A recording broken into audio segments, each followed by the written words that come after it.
সময় ছিল যে সময় কোনো একটি মহাকাশযানকে এক জায়গা থেকে অন্য জায়গায় নিয়ে যেতে গেলে হয় গরুর গাড়ি না হলে সাইকেলের সাহায্য নিতে হবে। মহাকাশে কোনো একটি মহাকাশযানকে সফলভাবে উৎক্ষেপণ করতেও বিজ্ঞানীদের চ্যালেঞ্জের মুখে পড়তে হতো। India has now joined an elite club of spacefaring nations capable of docking satellites in their orbit. Satellite जोड़ने वाला भारत अब चौथा देश बन गया है। इसरो ने पहली बार पृथ्वी की कक्षा में 2 उपग्रह सफलतापूर्वक स्थापित कर दिए हैं। কখনো মহাকাশযানকে আমরা খুব অল্প ব্যয়ে মহাশূন্যে পাঠিয়েছি, আবার কখন চাঁদ মামায় পাড়ি দিয়েছে আমাদের বিক্রম রোভার, আবার কখনো আদিত্য 01কে সূর্যের চারিদিকে প্রদক্ষিণ করতে পাঠিয়েছি আমরা। সম্প্রতি 30শে ডিসেম্বর 2024 ইসরোর মুকুটে জুটে গেল আরেকটি নতুন পালক। এবার কিন্তু যে মিশনটি হয়েছে সেটি সম্পূর্ণভাবে পেটেন্ট দাবি করেছে। বিশ্বের অন্যান্য যে সমস্ত স্পেস রিসার্চ নেশনগুলো রয়েছে, যেমন আমেরিকা, রাশিয়া, চীন এবং ইউরোপের অনেকগুলি দেশ, তাদের কাছেও কিন্তু পেটেন্ট দাবি করেছে। এবার এই মিশনটি স্পেডেক্স অর্থাৎ স্পেস ডকেটিং এক্সপেরিমেন্ট। 30শে ডিসেম্বর রাত্রি 10টায় শ্রীহরিকোটার সতীশ ধাওয়ান স্পেস স্টেশন থেকে সেই পুরনো লঞ্চ প্যাডই PSLV C-60 এই রকেটের মাধ্যমে পাড়ি দিল দুটি স্যাটেলাইট, প্রতিটির ওজন 220 কিলোগ্রাম করে। প্রথমটির নাম SDX-01 যেটাকে চ্যাসার বলা হয়, দ্বিতীয়টি SDX-02 বা টার্গেট। মাত্র 15 মিনিটের মধ্যে মহাকাশযান 475 কিলোমিটার পাড়ি দিয়ে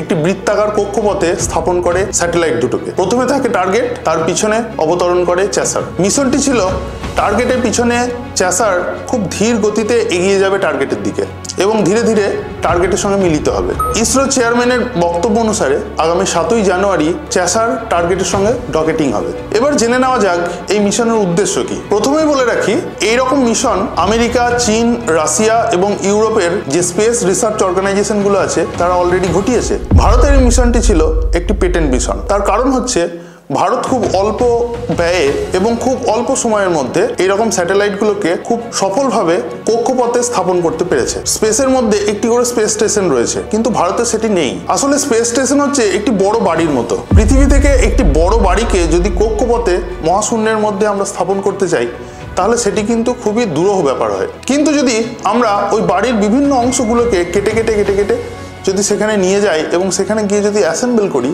তাহলে সেটার পদ্ধতিটা কিন্তু খুবই সহজ। এই ডকেটিং এক্সপেরিমেন্টের মাধ্যমে আমরা ভবিষ্যতে এই জিনিসটি করতে চলেছি, অর্থাৎ যে স্পেস স্টেশন সেখানে নির্মিত হবে তার বিভিন্ন অংশকে আমরা পৃথিবী থেকে খুব সহজেই কক্ষপথে নিয়ে যেতে পারবো এবং সেখানে খুব সহজেই সেগুলো সেখানে স্থাপন করতে পারবো। আসলে একটি স্পেস স্টেশনের প্রয়োজন কেন পড়ে? স্পেস স্টেশনের মধ্যে আমরা যে সমস্ত কাজগুলো করে থাকি সেটা হচ্ছে মূলত কক্ষপথে যে সমস্ত স্যাটেলাইটগুলো ঘোরে সেইগুলোর পরিচর্যা করা, সেগুলোর রিফুয়েলিং করা এবং সেগুলোর সার্ভিসিংয়ের যদি প্রয়োজন পড়ে সেগুলো তৎক্ষণাৎ সার্ভিসিং করা। এছাড়াও ভবিষ্যতে যদি ইসরো মনে করে যে কোনো লুনার প্রজেক্টের অবতরণ করবে তাহলে সেক্ষেত্রে কিন্তু স্পেস স্টেশন থেকে সেটাকে মনিটরিং করা খুবই সহজ হবে। অবশেষে দেশবাসী সেই মহেন্দ্র ক্ষণে উপনীত হলো। 16ই জানুয়ারি 2025 বৃহস্পতিবার খুব সকাল সকাল চ্যাসার এবং টার্গেট পরস্পর মিলিত হওয়ার সঙ্গে সঙ্গে যে ইসরোর স্পেসটেক্স ডকিং এক্সপেরিমেন্টটা চলছিল সেটা সাফল্যমণ্ডিত হলো। ইউএস, রাশিয়া এবং চায়নার পর ভারতের বিজ্ঞান গবেষণার ক্ষেত্রে এক মুকুটে নতুন পালক সংযোজিত হলো। So far only the US, Russia and China have been able to do it. Now India has joined this elite club. It has become the 4th nation to achieve space docking. 40 spacecrafts are captured.